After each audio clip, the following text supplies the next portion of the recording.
Je suis affiliée au Centre d'études russes, caucasiennes, est-européennes et centra-asiatiques. Un centre donc, qui est un laboratoire mixte de recherche du CNRS et de l'EHESS. Et je suis par ailleurs la directrice du département global, qui est essentiellement le département d'histoire de l'Institut Convergence Migration.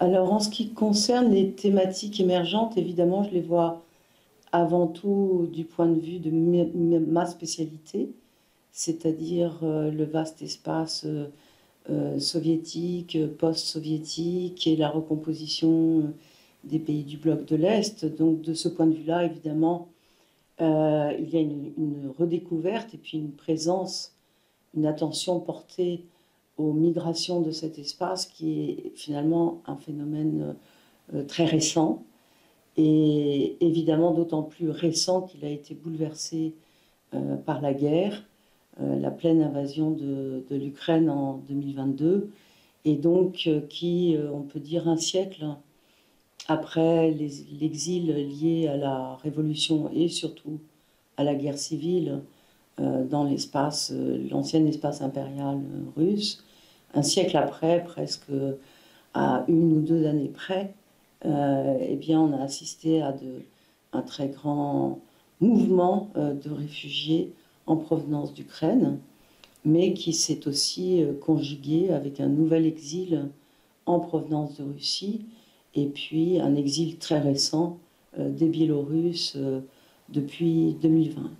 Donc finalement, évidemment, je pense avant tout à ces exils, ces nouveaux exils est-européens, mais qui nous ramènent aussi à un grand moment de bouleversement un siècle auparavant.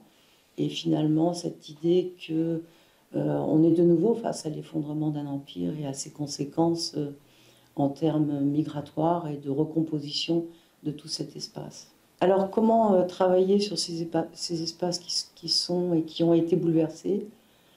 C'est évidemment une grande question pour l'actualité, dans la mesure où, de toute façon, il est impossible d'aller en Russie. Toute la coopération avec nos collègues russes a été suspendue. Et puis, d'autre part, il est impossible d'aller en Ukraine, puisque c'est la guerre, et donc c'est une zone jugée trop dangereuse. Mais je dirais que sur ces questions d'exil et de migration, c'est par définition hors des frontières aussi qu'on les étudie. Donc, de ce point de vue-là, il y a quand même beaucoup de terrain d'enquête. Il y a aussi, finalement, l'histoire des diasporas, c'est l'histoire d'archives dispersées. Et donc, en ce qui concerne, par exemple, ce grand exil suite à la guerre civile de 1918-1920, certes, une partie des archives a été par la suite remise à la Russie, mais il existe aussi beaucoup d'archives à l'étranger, et puis il est particulièrement intéressant d'étudier ces exils aussi à partir des sources des pays d'accueil, hein, où il y a quand même énormément de choses. En ce qui concerne la France, je pense par exemple aux archives de l'OFPRA, qui sont mises à disposition des chercheurs, certes sous certaines conditions, mais la mise à disposition des archives de l'OFPRA, des archives de réfugiés enregistrés en France, a donné lieu depuis la fin des années 90 à énormément de travaux qui sont des grands travaux historiens. Je pense en particulier aux travaux d'Anoush Kunt sur les Arméniens, et qui est d'ailleurs revenu à travers avec un livre très très récent sur justement ces archives de l'OFPRA. J'ai une collègue sociologue qui me disait, qui est une spécialiste de la Russie, et qui me disait, en fond, maintenant j'ai l'impression de devenir historienne, parce que ça fait plusieurs années que je n'ai pas fait de terrain en Russie. Je n'en ferai sans doute pas avant plusieurs années. Et donc finalement, ce dont je parle est déjà un lointain passé par rapport à ce grand tournant autoritaire poutinien, qui était particulièrement manifeste à partir de 2022. Donc elle, en tant que sociologue, me disait qu'elle avait le sentiment de devenir historienne. Et moi, je dirais en tant qu'historienne, j'ai un peu l'impression de devenir sociologue, parce que c'est vrai que ces exils contemporains nous, nous questionnent beaucoup, et puis conduisent à de nouveaux engagements. Moi, je suis engagée dans un projet sur les nouveaux exilés est-européens dans les pourtours de la Russie, dans les pays baltes, en Pologne. Et donc, je travaille finalement sur l'histoire en train de se faire et non pas l'histoire qui est faite. Alors, je ne dis pas que je me trouve dans une position particulièrement confortable. J'ai des grandes zones d'inconfort et en même temps, forcément, on se trouve sollicité et on se sent sollicité dans la mesure où il y a malgré tout ce phénomène de rejeu avec toutes les bémols qu'il faut bien sûr y mettre, surtout chez les historiens. Bien sûr, il y a ce credo absolu que l'histoire ne se répète jamais. Enfin, parfois, il y a quand même des scénarios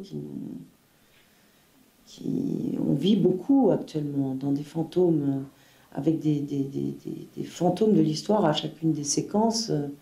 On pourrait dire qu'aujourd'hui, on est dans la séquence du pacte germano-soviétique avec cette alliance tellement improbable et sans doute très éphémère entre les États-Unis et la Russie.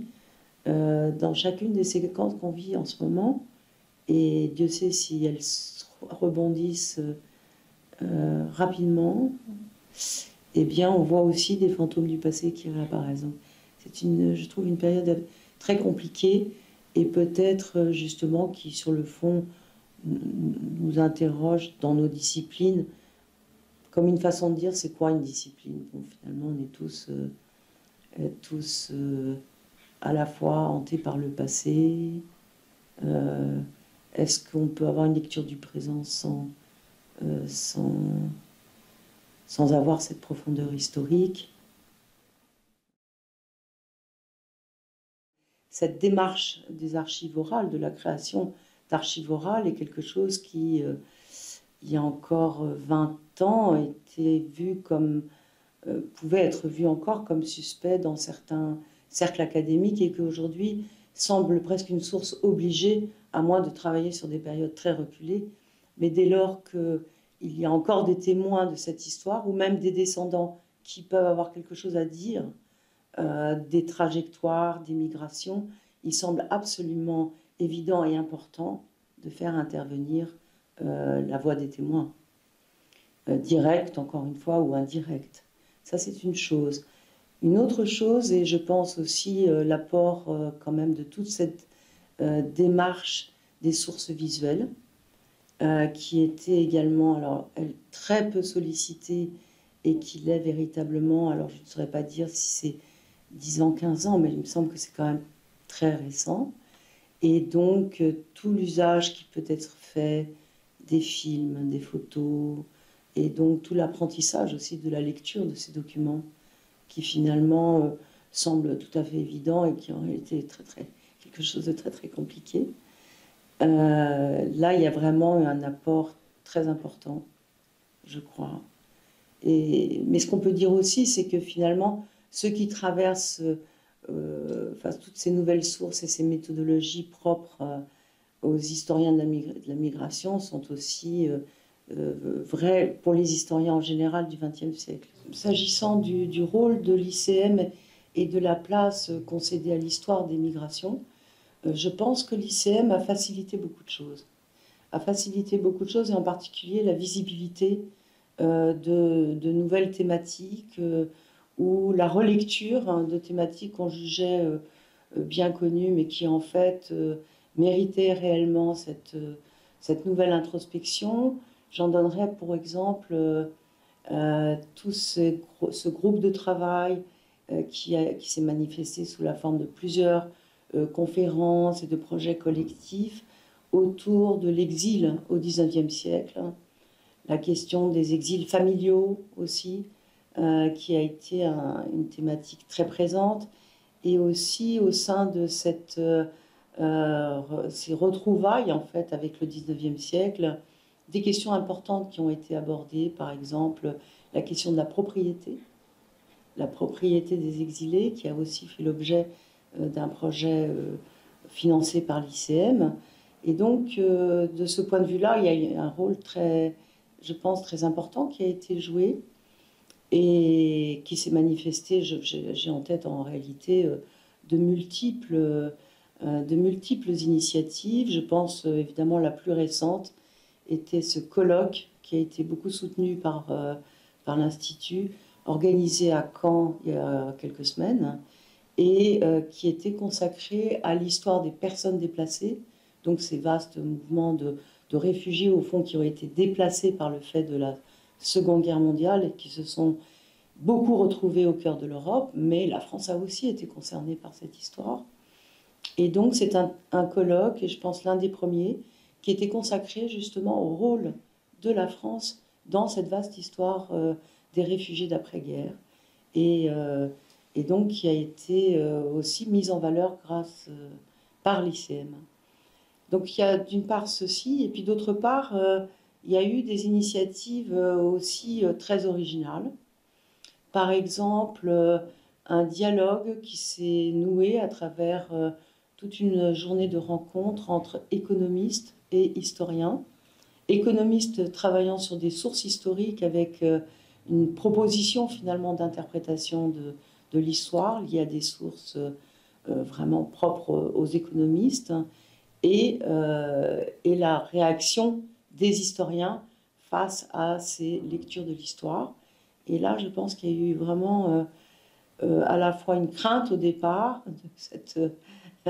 de ce dialogue assez difficile à imaginer, à anticiper, et qui en réalité a été très fécond parce que aussi conçu dans une grande liberté finalement, et des convergences intéressantes dans la façon finalement de lire l'histoire, qui s'avérait plus dans une complémentarité que dans une critique d'économistes qui au fond ne connaîtraient pas grand-chose justement de l'histoire. Donc il y a eu aussi des initiatives innovantes à l'échelle de l'ICM. Et puis enfin, je vois aussi un rôle très intéressant joué par l'Institut dans la possibilité d'imaginer des dialogues dans des enceintes beaucoup plus grand public. Hein. Et le département donc, global a été impliqué de ce point de vue-là dans différentes initiatives avec des médiathèques, pour parler de la question de Tsigane, pour parler aussi de la littérature afghane, enfin toutes sortes des artistes afghans, pardon, de la littérature soudanaise, enfin beaucoup de choses qui finalement se sont avérées naturelles justement parce qu'elles ont été favorisées par l'ICM et qui ont été pour nous autres historiens finalement des moments pas si communs que ça, pas si fréquents que ça, puisqu'on est quand même avant tout investi dans le monde académique. Eh bien, je dirais que l'ICM a été une chance, hein. Ça c'est absolument évident, et je n'imaginerais pas quelles seraient les raisons de penser le contraire.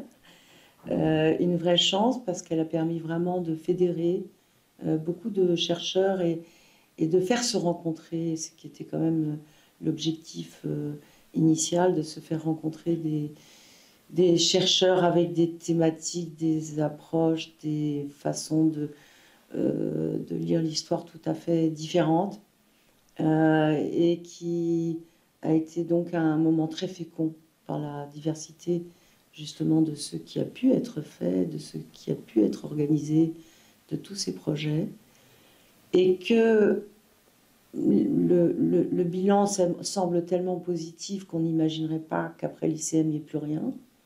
Donc évidemment, la réflexion porte sur l'après pour préserver l'existant au moins, c'est-à-dire toutes ces synergies qui se sont déployées au sein de l'ICM pendant toutes ces années. Et ça, je pense que cette volonté, elle est très forte, et je pense qu'on arrivera forcément à trouver inventer une manière d'exister après. Mais évidemment, je crois très réaliste de penser que la période faste est tout à fait terminée et qu'on va vers plutôt une période de bricolage et de combat aussi pour arriver à poursuivre la recherche. Et je pense que vraiment on est dans un moment, un temps de l'histoire qui est très difficile en général pour la vie scientifique et académique, tout particulièrement pour les sciences sociales et peut-être tout particulièrement pour les spécialistes des migrations qui, tout en ayant une réception certaine, au-delà du monde académique, dans la société, travaillent sur des sujets qui sont aussi des sujets très sensibles, politiquement très manipulés, et que donc la vulnérabilité pour exister est d'autant plus forte. Je crois beaucoup, malgré tout, à la multiplication des petits centres. À la multiplication des petits centres, différentes enceintes associatives, des initiatives locales, qui peuvent être des lieux d'échange importants, même s'ils apparaissent comme des petits lieux. Mais finalement, c'est peut-être dans ces contextes-là, dans des débats, que la parole peut être la mieux reçue, davantage que des grandes, je sais pas, des grands congrès, des grandes choses qui finalement, dont on peut s'interroger sur vraiment l'écho dans une perspective de diffusion des savoirs. Et ça, je pense qu'il faut poursuivre. Enfin bon, de toute façon, toute initiative est bonne à prendre. Mais ça demande beaucoup d'énergie.